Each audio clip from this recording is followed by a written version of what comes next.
네, 안녕하십니까. 치과의사 송영건입니다. 제가 저번 시간에 사진을 보여드렸는데요. 제 겨드랑이 부위의 한선염 사진입니다. 땀샘염 사진입니다. 여기 털이 좀 보이고요. 안쪽 부분에 좀 갈라진 듯하게 붉게 우들우들 솟아오른 것처럼 이 정도 크기, 실제 크기랑 비슷합니다. 이 정도 크기의 진물이 좀 심할 땐 진물이 많이 나오는, 그러니까 땀같이 나는 거죠. 한선염이 땀샘이다 보니까 유기물 땀샘을 배출하는 거죠. 그래서 심할 때는 아주 좀 누런 식으로 유기물이 더 많은 게 나왔었고요. 2014년경에 발병했을 때 사진입니다.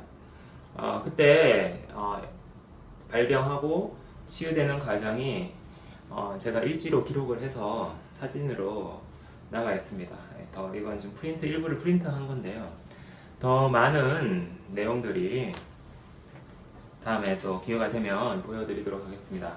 지난 시간에 강의했던 내용을 보다 보니까 한번 이렇게 쭉 봤는데요.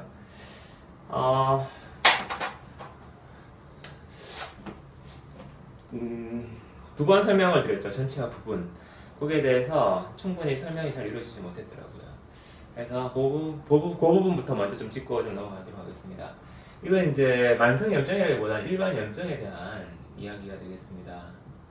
나중에 염증 파트에서 설명을 드리려고 체계적으로 그리고 좀 더 관련 자료들을 모아서 설명을 드리려고 노력은 하고 있습니다만은 지금 여러 가지 사정상 동영상을 좀 찍기 어려운 상황도 있고 지금 이런저런 상황으로 인해서 지금 좀 체계적이지 못한 점 좀 사과드리겠습니다. 좀 더 체계적으로 좀 더 한번 설명할 때 잘 설명을 해야 된다고 생각하는데 내용도 지금 되게 복잡하고 방대하고 좀 상황이 부족한 점이 있더라도 널리 이해 부탁드리겠습니다. 일반 염증에 대한 부분인데요. 우리는 일반 염증에 대해서 주로 의사 선생님들은 환자들이 컴플레인하는, 호소하는 증상 중심으로 해서 염증을 바라보았다고 생각합니다. 염증이라는 게 우리가 여러분들 중에서 염증이 잘 생기시는 분도 있고 염증이 거의 안 생기시는 분도 있을 텐데요. 우리 염증을 한번 생각해 보면 염증에 대한 전체적인 어떤 체계를 잡을 수 있는데요. 제가 제 논문에서 후반부에서 염증을 정의 내리는 논문을 통해서 염증의 마지막 부분, 그쪽 파트에서 마지막에 가면 염증을 분류하는 작업을 합니다. 분류. 이거는 생활 속에서 일어나는 내용들을 잘 관찰을 해서 이렇게 나누어 줄 수 있었어요. 염증, 그 많은 염증을 어떻게 분류한다는 거지. 이건 세상에 없던 내용이거든요. 근데 여기에 대해서 다음에 또 염증의 본질에 대해서 좀 설명을 드릴 기회가 있을 때 설명을 하고 하는 게 순서인데 지금 그 부분과 전체 부분에서 지금 어떻게 보면 좀 더 설명을 드리는 게 좋겠다라는 생각이 들었습니다. 염증을 분류한다는 게 일단은 토피칼 어큐트. 제가 염증을 분류한 방법은 토피칼 어큐트, 토피칼 크로닉, 시스테믹 어큐트, 그리고 시스테믹 크로닉.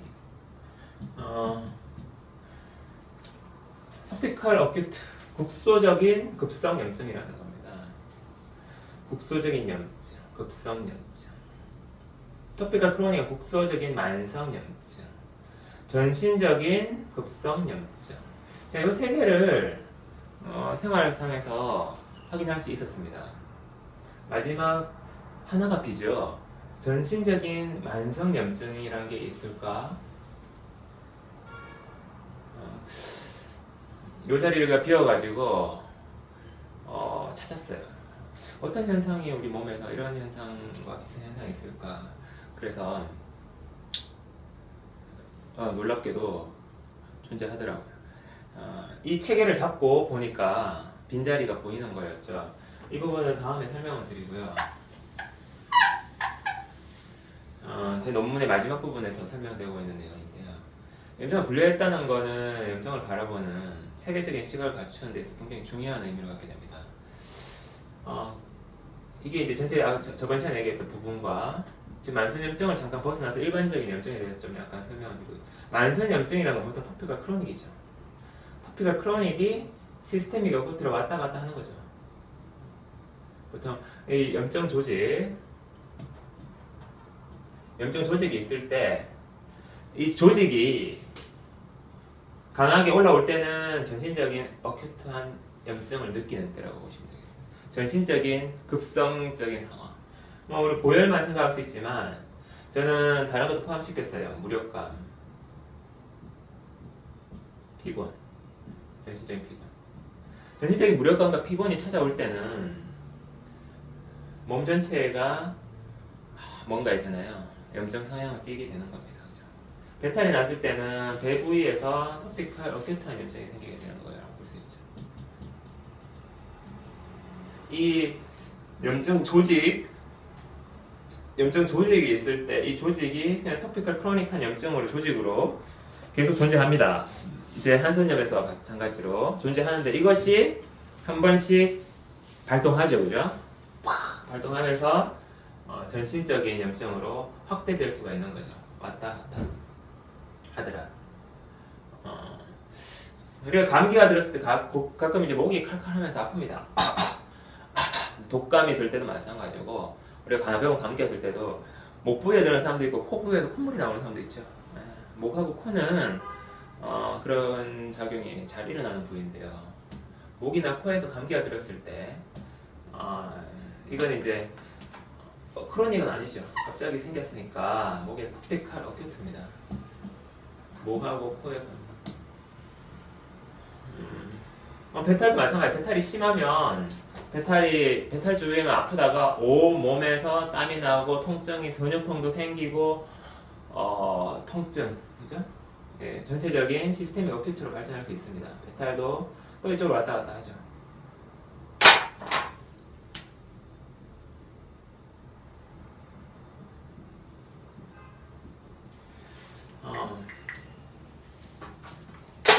신기한 내용입니다. 제가 이 체계를 제가 잡았습니다. 이런 현상을 확인하면서 환자 중심적인 거라기보다는, 환자는 토피컬 어큐트 발생해서 오질 않죠, 병원에. 그때 약을 먹는 사람이 있을지도 모르지만 약도 안 먹는 분들이 많으세요. 자연적으로 낫습니다, 2-3일 뒤에, 그죠?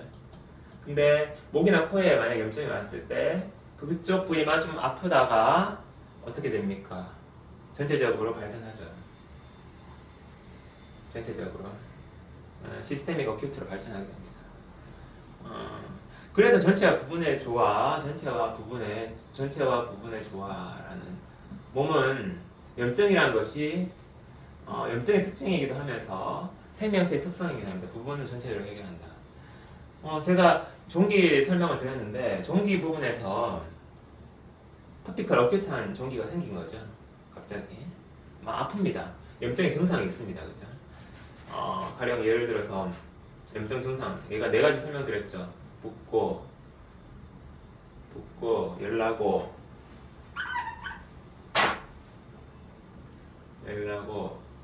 빨갛고, 그죠? 통증이 되게. 통증을 염증의 대표적인 사인이라고 보시면 되겠는데, 그쪽 부위, 해당 부위가 열이 나고, 좀 열이 오르고요. 통증이 생기는 게 가장 먼저죠. 실제로 뭐 안에 들여다보면 빨갛겠죠. 약간 부어오르겠죠. 통증을 주로 위치로 해서 보시면 되겠습니다. 통증이 생기는 것은 염증이다 라고 일반적으로 알고 계시는데 대체로 맞습니다. 근데 만약에 몸에 막 천식이 있다, 만성 비염이 있다, 이런 거는 염증 조직이 형성되는 거예요. 토피컬, 크로닉한. 응? 근데 이런 것들이 이대로 있느냐 하면은 또 시스테믹으로 갔다가 이렇게 한번 오르내리는 거. 관절염도 마찬가지다. 무릎 무릎 관절염도 조직을 형성하고 있다가 문제는 이 조직이 사라지지 않는 겁니다. 이 조직이 유지된다는 게 문제예요. 사라져야 되거든요. 사라져야 돼. 그걸 저번 시간에 이제 면역력의 약화라고 설명을 드렸는데 이렇게 얘기하면 쉽게 이해하시지만 왜 면역력이 약해졌을까? 왜 사라지지 않을까? 이제 우리는 그 부분에 대해서 고민을 해야 됩니다. 정상 조직으로 치유가 돼야 되니까요. 정상 조직.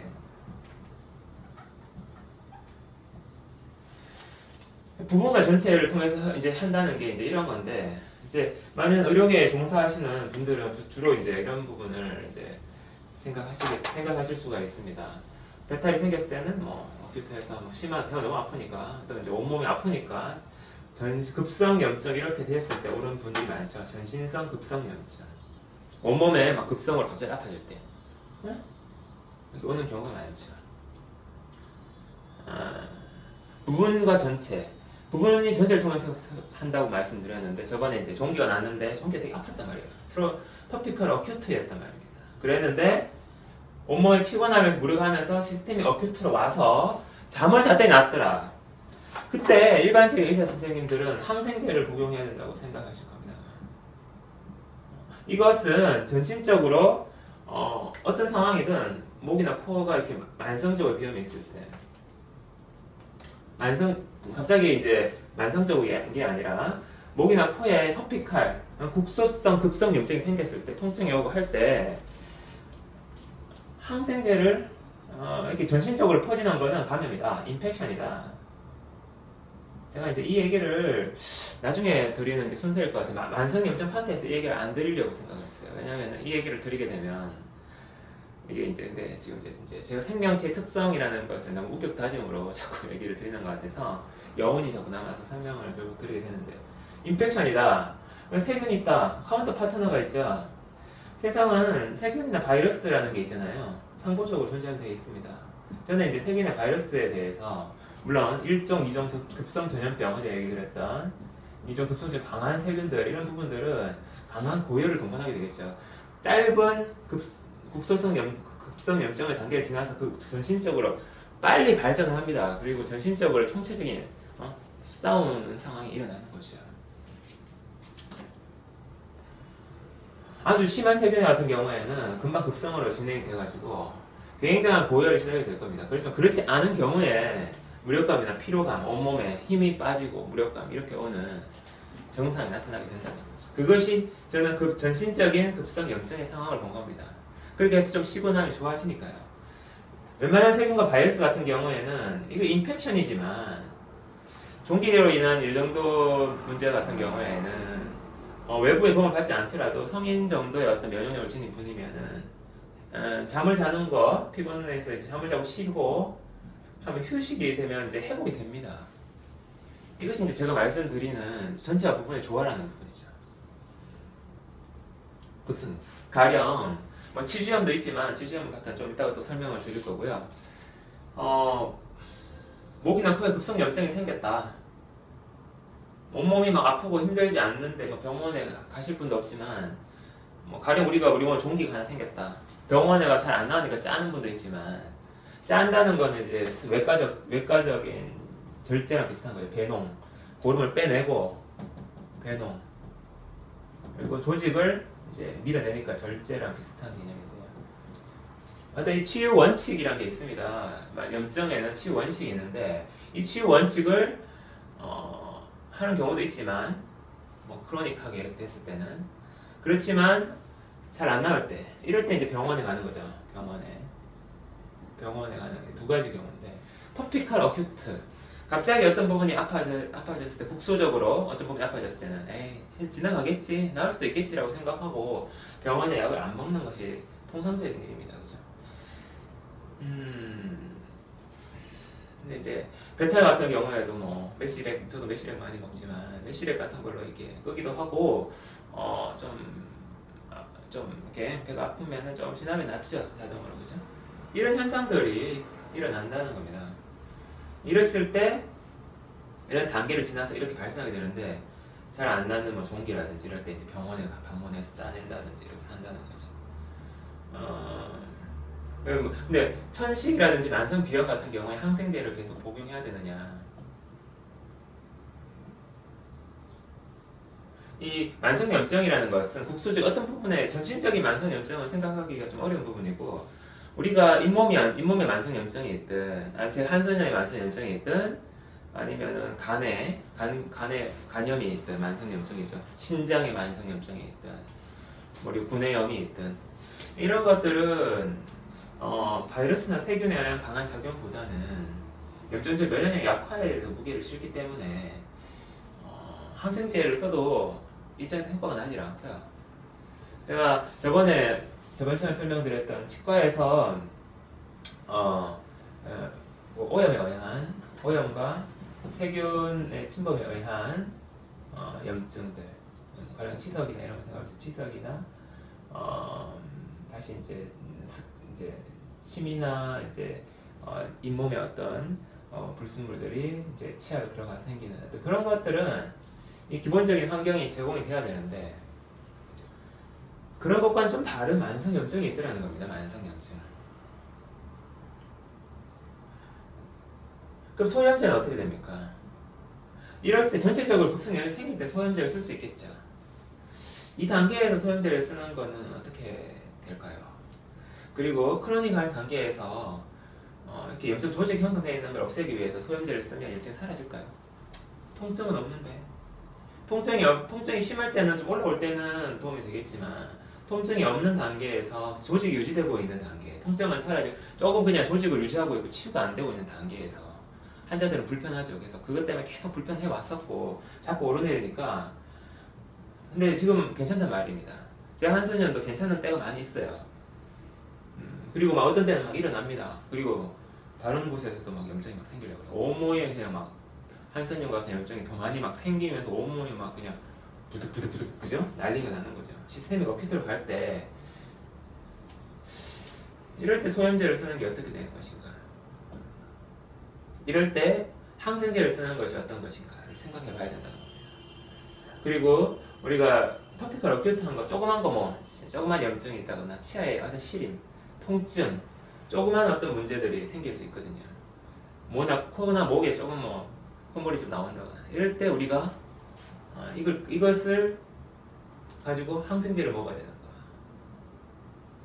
거야. 이 염증, 토피칼, 국소적인 어떤 염증, 종기나 땀띠, 요즘에 더우니까 땀띠 나서 진짜 막 부딪히는 다음에 땀띠가 납니다, 그죠? 땀띠가 나오고, 그 다음에 종기, 여드름은 만성적인 거라고 볼 수도 있는데, 낫고 또 나고 이런 현상이 많죠. 애들이 그렇게 면역력이 많이 약하지 않기 때문에 또 치유되면서 또 생기고 이런 현상을 빚게 되는데, 종기 큰 거 생겼을 때, 그럴 때는 항생제가 좀 도움이 될 겁니다. 저도 과거에 몇 번 했었고, 근데 제 경험으로는 좀 별로였던 것 같아요. 예. 또 그게 또 생기더라고요. 또 생기고, 또 이게 뭔가 몸이 염증 성향이 좀 몸이 변해가는 느낌도 좀 들었어요. 제 개인적인 경험입니다. 이럴 때 이제 어떤 종기가 생겼을 때는, 종기는 그래도 좀 인펙션 가깝게 막 시스템에 영향을 많이 끼치니까요. 근데 우리가 만약에 땀띠 같은 거 조금만 생겼을 때 항생제와 그 국소적인 급성 염증 생기다가 사라지는 경우도 많죠. 2, 3일 있으면 많이 좋아집니다. 그죠? 이거를 위해서 소염제를 쓸 것인가, 이런 부분에 대해서 우리가 생각을 해봐야 된다는 것입니다. 그럼 정리가 돼야 될 부분이고요. 제가 지금 일반 염증에서 부분가 이제 급성 1종, 2종 급성 염증이 있을 때 부분가 전체 얘기를 했었죠. 제가 강하게 왔을 때 일부 잠시 국소적으로 염증이 생기다가 전신적으로 금성이 발전할 때 부분의 어떤 어려움을 전체로 해결하는 걸로 볼 수 있습니다. 제가 이제 관점의 차이를 말씀드렸죠. 그냥 인펙션이다.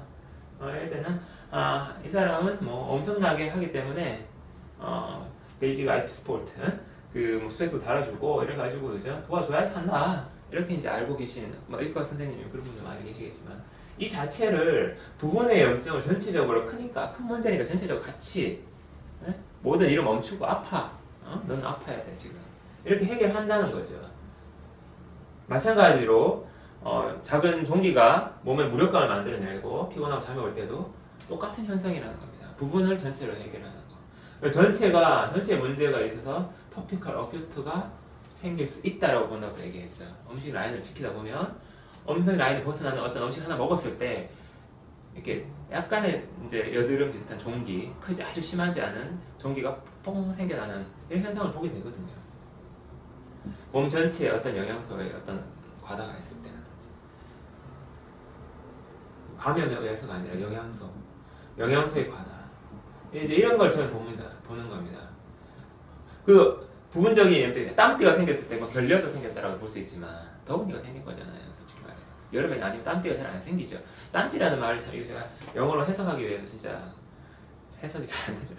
이게 영어로 있는 땀띠라는 이런 뭐 이게 약간은 그런 단어들 작은 뽀드락지라는 일단 빨간색 뽀드락지 막 이렇게 뭐 클러스터처럼 여러 개가 이렇게 두두두두두두 같이 생기죠. 그죠? 등에 결려서 땀이 나면 그죠? 이때 열이 더워서 국소적인 급성 열증이 생긴다는 겁니다. 우리는 그렇지만 면역력이 정상이죠. 대부분의 사람들 면역 정상이니까 어떻게 2, 3일이 지나면은 나을 수가 있죠. 바이러스의 감염이었을까요? 아니면 세균의 감염이었을까요? 땀띠가 생긴 게 종기가 생긴 원인이 우리 피부에 존재하는 정상 세균에 의한 감염이었을까요? 여기 이 부분을 잘 생각해 보셔야 된다는 겁니다. 한번 다시 생각해 봐야 된다는 거고 저는 시각의 전환을 생각하고 있는 겁니다. 거기 염증의 분류에 대해서 설명을 드렸고요. 염증이라는 게 여러분들이 이 강의를 통해서 염증에 대해서 좀 폭넓은 시각을 가지시기를 그리고 좀 보는 관점의 전환 이런 것도 좀 필요하다고 생각합니다. 상당히 설득력 있게 들리셨을 것 같은데요. 우리가 일반적으로 그 염증 전체와 부분이 나누어지지 못하고 있지만 부분적으로 일어났다가 사라지는 염증은 분명히 존재합니다. 일부분에 전체 증상 없이 낫는 경우가 있는 겁니다. 그리고 전체적인 부분까지 이렇게 영향을 미치게 되고 일부분의 염증, 그죠? 몇 가지를 예를 들어 설명을 드렸는데요. 저번 동영상을 제가 다시 모니터링하면서 두 가지 문제에 대한 부연 설명이나 좀 다뤄볼 필요가 있다라는 생각이 들었습니다. 조직의 유지라는 관점인데요. 조직의 유지, 염증 조직이 유지되는 게 염증이 있는 것인가, 염증이 발생하고 있는 것인가. 염증 조직이 있다는 것이 그 전체적인 온몸의 염증을 동반한 고열이라든지 전신적인 염증의 사인이 있죠. 전신적인 염증 사인이 있고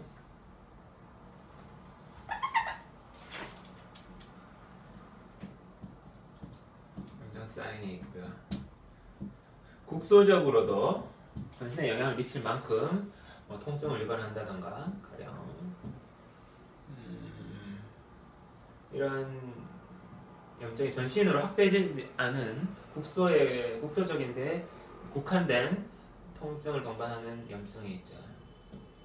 이런 소염제를 사용을 할 때 우리가 어떻게 쓰는 것이 맞는 것일까? 이런 부분들. 아무래도 좀 전신적인 염증, 소염제라는 건 몸 전체에다 작용하는 것이고 전체적으로 끊어주는 거기 때문에 염증을 차단시켜주는 거기 때문에 전신적인데 사용하는 게 더 올바르다라는 생각이 들죠. 제가 저번 시간에 염증의 정당성에 대해서 얘기를 했는데요. 염증의 정당성이 지금 현재 많은 의학을 하시는 분이나 연구를 하시는 분도 염증의 정당성이 없다라고 많이 생각을 하고 계십니다. 그렇게 생각하게 된 경위는 다 염증 파트에서 좀 설명을 드리고요. 염증은 일단 불편하죠. 가리꼬를 정면으로 다루기는 힘들었었고 활성산소 측면에서만 다루고 있는데요. 염증의 정당성을 저는 저번 시간에 면역력의 획득이라는 측면에서 만약에 면역력의 획득이 사실이라면 염증을 끊어주는 게 어떤 문제가 생길까요? 면역력이 획득이 안 되는 상황으로 발전될 수 있겠죠. 그러면 어떤 전신적인 경우에 우리 사람이 염증이 심해지면 죽을 수도 있고 온몸이 그죠? 이렇게 하다가 회복되지 못할 수도 있는데 무엇을 위해서 이런 작용이 일어나는가? 그러면은 언제 소염제를 써야 되며 어떻게 써야 되며 어떤 상황에서 그것을 어떤 상황에서 염증이 끝난다는 걸 알 수가 있는가? 끝나게 되는가? 그리고 어떤 단계에서 면역력이 획득이 되는가? 어떤 원리인가? 그 원리에 대해서 우리는 좀 의아심이 들 겁니다. 이런 원리에 대해서 조금 여기는 여쭤서 좀 더 이따가 설명을 해드려야 되는 상황이고요. 조직이 유지된다고 해서 염증 조직은 있지만 염증이 일어난 염증의 4대 사인 있죠? 통증, 그죠? 통증이 그렇게 없이 염증이 조직이 유지가 되고 있을 때 염증의 이 조직의 유지는 염증이 있다라고 보기에는 곤란하다. 이게 저의 생각입니다. 오늘 반대하실 분도 계시겠지만 그 무슨 상황이냐? 염증 조직이 유지되는 거는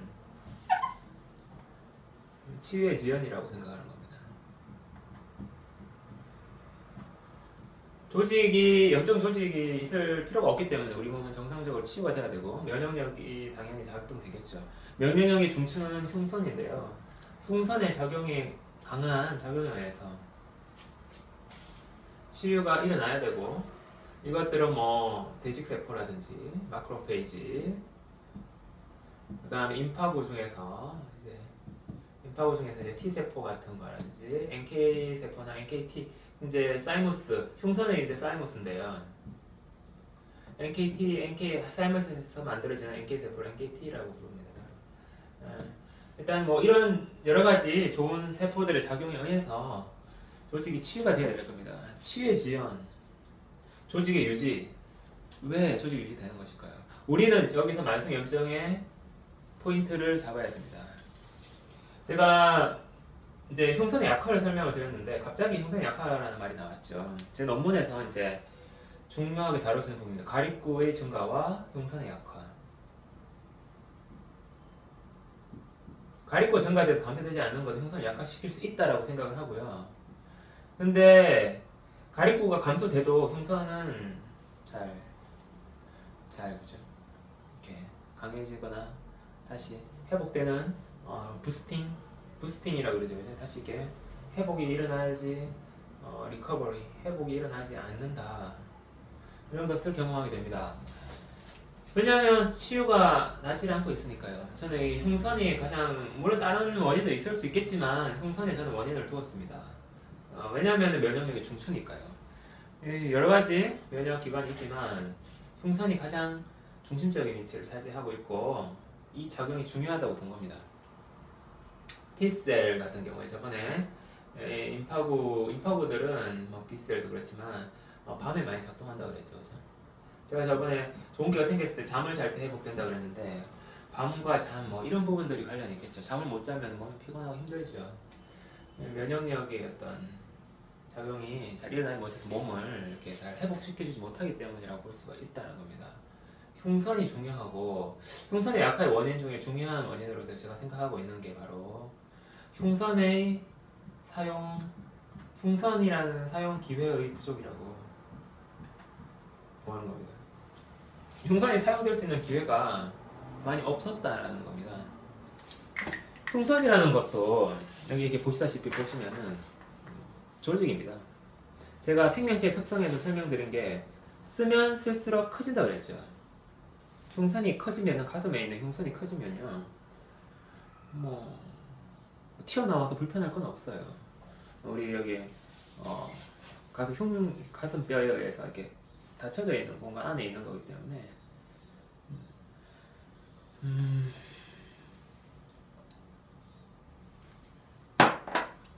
흉선이 좀 더 커지면은 도움이 되겠죠. 면역력이 좋아지는 작용이 많아져. 흉선을 많이 쓰면 흉선은 커질 것이고 자란다라고 제가 설명을 드렸죠. 그래서 흉선이 아트로피 되듯이 위축된 거, 약화되는 거. 네, 저는 이제 꼭 분자 생물학적으로 아주 그 약을 만드는 이렇게 미시적인 부분을 다룬다기보다는 전체적으로 본 겁니다. 흉선이 왜 약해진가? 많이 안 써서 약해지는 거예요. 많이 쓰면 많이 쓰면 조직이 유지가 되고 자랄 텐데 자꾸 안 쓰다 보니까 아트로피가 일어나요. 피도 많이 안 가겠죠. 혈류도 많이 안 가고. 흉선은 어떤 상황에서 작동이 자꾸 될 수 있는가? 중요하겠습니다. 뭐 만성염증 암의 비밀을 푼 거죠, 이게 바로. 이 부분은 지금 당장 설명드리면 또 이해가 곤란합니다. 제가 뭐 여러분들을 무시해서 그렇게 말씀드리는 건 절대 아닙니다. 제가 흉선에 대한 작동 메커니즘을 파악하게 된 경위는 또 이제 뒤에 파트에서 또 어떤 스토리를 해서 설명을 드려야 되는데요. 염증 파트에서. 일단 우리가 이제, 오늘은, 지금 요 정도까지 진행을 하도록 하겠습니다.